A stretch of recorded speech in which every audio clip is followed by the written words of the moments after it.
Birthday Hawa, birthday Hawa Shy, birthday Hawa, birthday Hawa Shy. Call Allah, Allah, how you know Yahweh Shem El Shai B'Shem Kokodash, giving all praise and honor and glory to Yahweh Shem El Shai B'Shem Kokodash, and giving double honors to the apostles, the elders, bishops of Great Millstone Wall. Peace and salutation to the elect. Jameer Mahman is a Mappa from the Great Millstone Plaintables camp located here, city of Philadelphia. About I'm Lamadi Ma'i. Come on, lesson, or read lesson.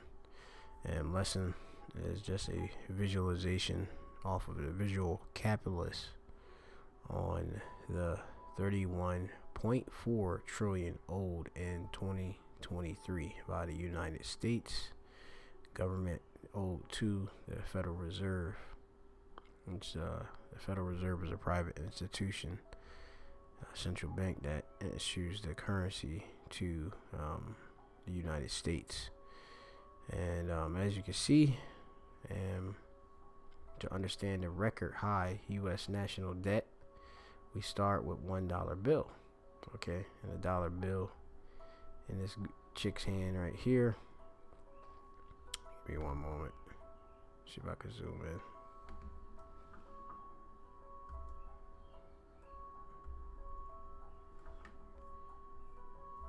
You got this chick right here. She got like $1. Slocky, they done took the whole thing out.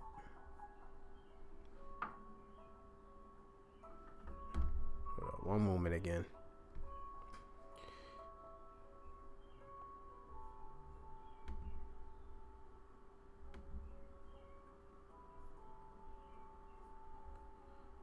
Zoom out.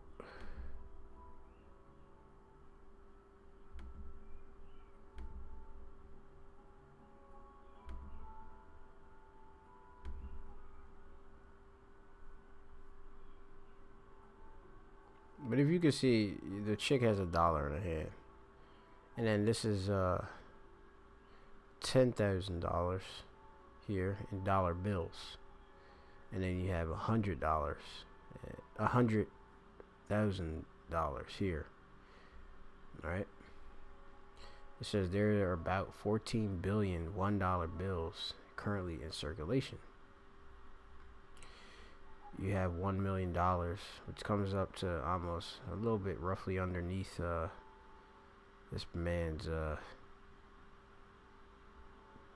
like waist. It's in width is 4.4 feet. That's $1 million. Now you have $10 million, which you take 10 of these here. You stack them all up, which the girl would be able to sit on, and obviously have considerable amount of space. So you have to hop down, right? 25.6 feet. Then you have 1 billion, which 1 billion is 256 feet. Look at that one person here. That's like a warehouse, damn near. Yes, that's huge.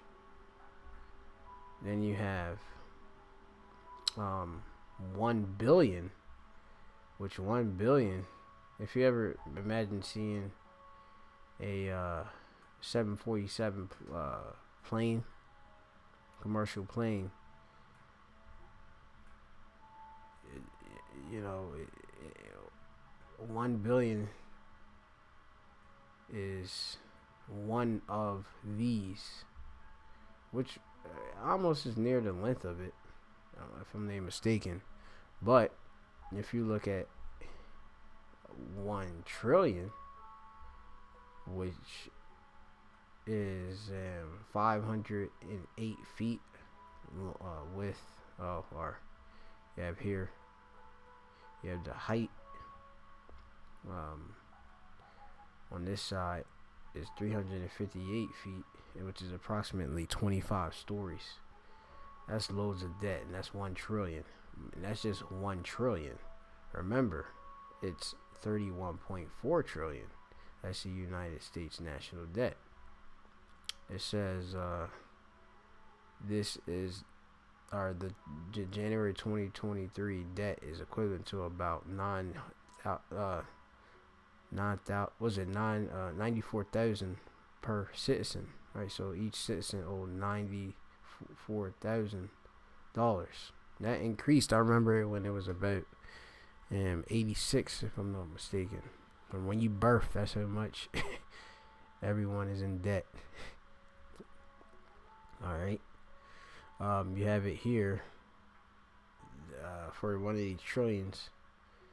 The Wills Tower, which is a considerably high building,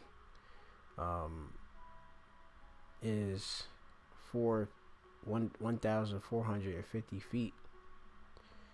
Wow, it would take how many of these stacks of trillions? 1, 2, 3, 4, 5, 6, 7, 8, 9, 10, 11, 12, 13, 14, 15, 16, 17, 18, 19, 20, 21, 22, 23, 24, 25, 26, 27, 28, 29, 30, 31, and a bit for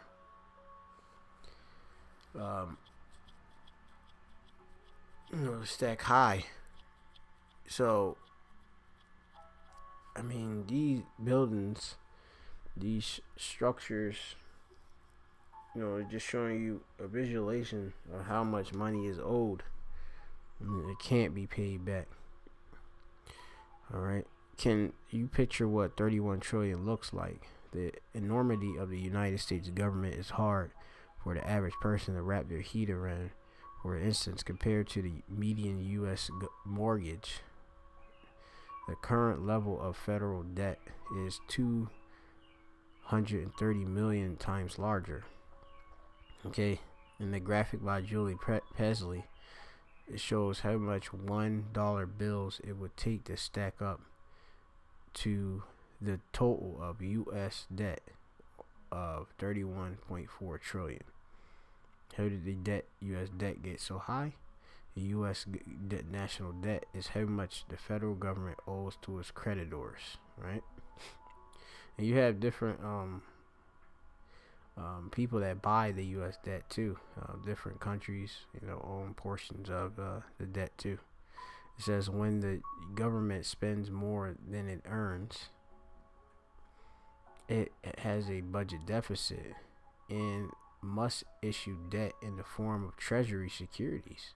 The U.S. has run a deficit for the last 20 years, substantially increasing the national debt. In fact, according to the Department of Treasury, the current debt is 31.4 trillion, stacking up $1 billion $1 bills. The U.S. debt would be equivalent to almost 8 of Chicago's 110-story Wills Tower. So, you see the numbers. Okay. It says the last time the government had a surplus was 2001, when debt rose only 2% due to the increased costs. Since then, the largest jumps in U.S. debt have been during the global financial crisis, which saw 3 straight years of double-digit growth rates in 2020 due to trillions of dollars of the C-19 stimulus. And you have U.S. debt rises. I remember you had the CARES Act, HEROES Act, and such. U.S. federal debt, I think it was like 5 million both, or 5 million together, if I'm not mistaken, about roughly. U.S. federal debt rises during the recession because government revenue, primarily composed of taxes, decreases. At the same time, the government increases spending to help stimulate an economic recovery. In today's case, the U.S. is facing additional financial issues as the the country's senior population grows and people live longer, and put pressure on programs that serve older Americans, such as Social Security. Healthcare is becoming more expensive and is the second fastest growing part of the U.S. government budget. But they failing also mention about how there's not many people work in the workforce to support, all of these different things, pensions and etc. And it says pros and cons of debt. U.S. debt helps fund critical programs for Americans, including retirement, disability benefits, healthcare, economic security, and national defense. It says that's one example of the impact of these programs. Social security. Nearly half the percent of the population living below the poverty line in 2019, from 22.8 to 22.2. Of course, the U.S. debt also comes with a challenge. A chief concern is the ability to pay the interest costs on U.S. debts, especially as the interest rate rises. Right, and hey, it's not that they just gotta pay what they borrow; they gotta pay more on top of that, the interest or the usury. Okay, so very brief lesson to the point. I'm gonna bring out the precept, the book of Habakkuk 2, and I believe verse 6.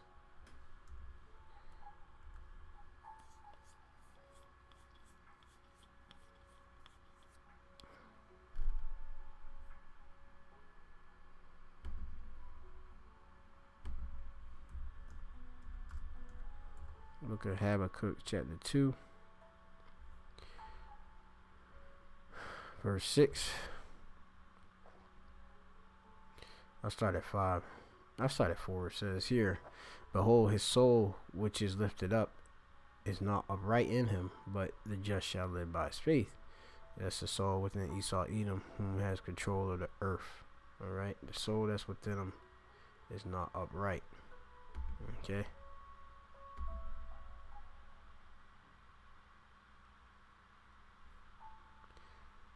Let's see how I increase that. That's a little bit too small for me.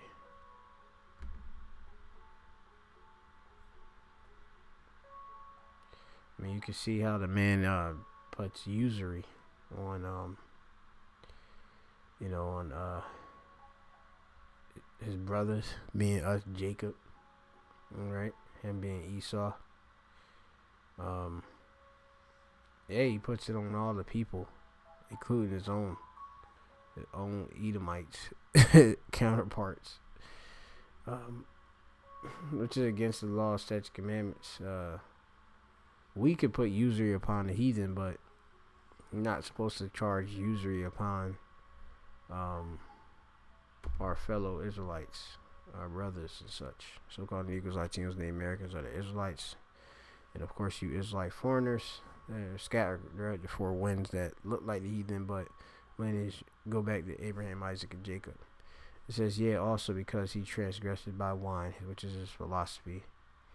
He is a proud man, neither keepeth at home, who enlarges and desires hell, and is as deaf and cannot be satisfied, but gathereth unto him all nations, and heapeth unto him all people. Okay, and this man is very proud because all of the riches in which he has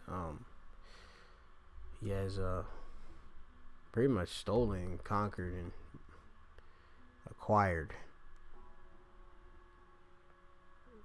This is the book of Ezekiel chapter 28 and 4. Says, with thy wisdom and thine understanding thou hast gotten thee riches, hast gotten gold and silver into thy treasures. By thy great wisdom and by thy traffic, which is merchandising, hast thou increased thy riches, and thine heart is lifted up because of thy riches. So the reason why he's proud is because of the riches that he has. All right, and he has a fake monetary system, fiat currency, which it deems to be true, but it's not backed by actual gold or silver. And now with everybody rebelling against him, using of the world reserve currency, we're gonna really see the change. Okay.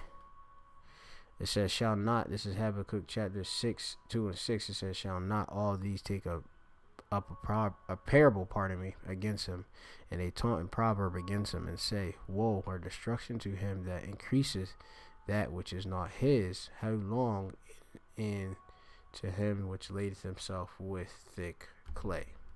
The thick clay is the heavy debts. It's a Hebrew word, which is ibatya, which means heavy pledges, heavy debts. Okay? So, this man has heavy debts. And we can see, alright, how United States holds heavy debts to the banking family. Okay? The Rothschilds, okay? Etc. So, this place is doomed to fail. By creation. This is fake and false. I had another scripture which I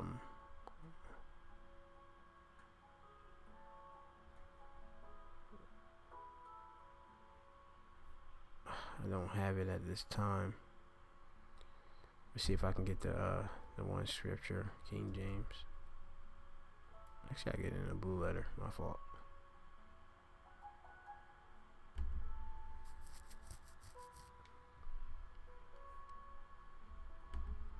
Be not a user.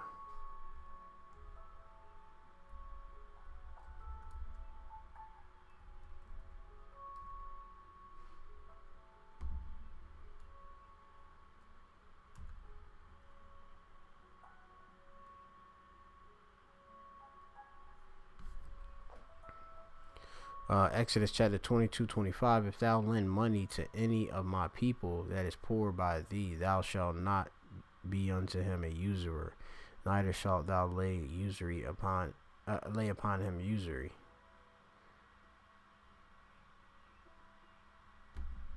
And you have this repeated.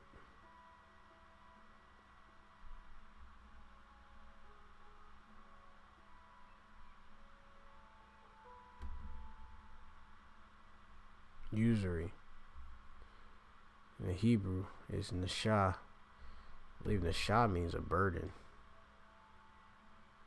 or to lift.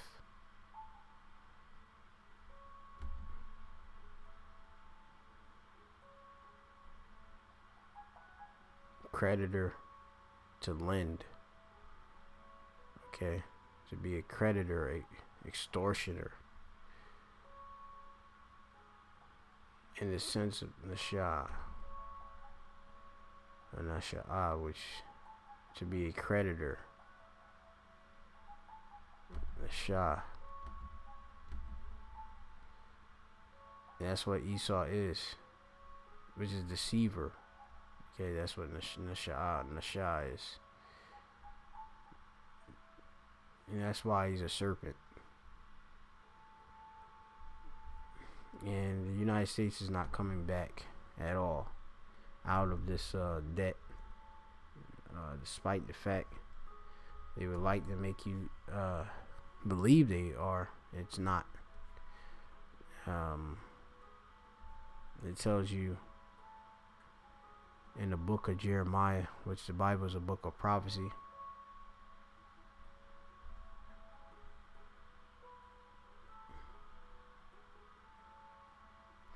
In verse 8, it says, Babylon is suddenly fallen and destroyed. Howl for her, take balm for her pain, if so she may be healed. Okay. It says, we would have healed Babylon, but she's not healed. Forsake her, and let us go everyone into his own country, for her judgment reaches unto heaven, and is lifted up even to the skies. And it's amazing how the people are going to their own countries, respective countries, which their lineage go back to. Elam, so-called East Indians, going back over there, escape the the so-called oppressions of Babylon the Great. America seeing its downfall. You got all types of different heathen nations and such, going back. And it's so amazing how bitter they are too, because they're different respective nations, they actually are de-dollarizing. They're not using the dollar within trade with these different BRICS nations, okay? Which the BRICS nations are Brazil, you have Russia, you have India, you have China, you have South Africa, yeah, and you have all these. You have many other very weaker nations that, but also are rich in resources, or coming and wanting to join the BRICS to grow their economy. All right.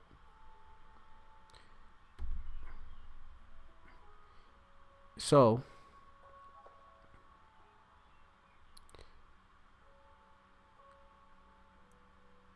it says we would have healed Babylon, but she's not healed. Now, just to look up to this, which I remember the brother that showed that to me before. When you look up not healed, it means of national defects or hurts, okay? And part of the national defect is its financial system, okay? The financial system is defective, all right? It's not godly, all right? It's false. It's not backed by gold or silver, so real wealth. So it's doomed to fail. So I think there's one scripture I could get.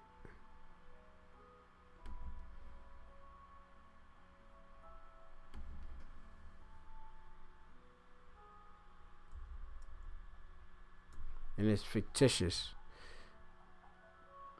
Ecclesiasticus chapter 19 and 22. The knowledge of wickedness is not wisdom, neither at any time the counsel of the sinners prudent. So they're not considered wise at all. All right, and they have they use like a Babylonian money magic system. All right, so Lord willing, I'll do a lesson on that at a later time.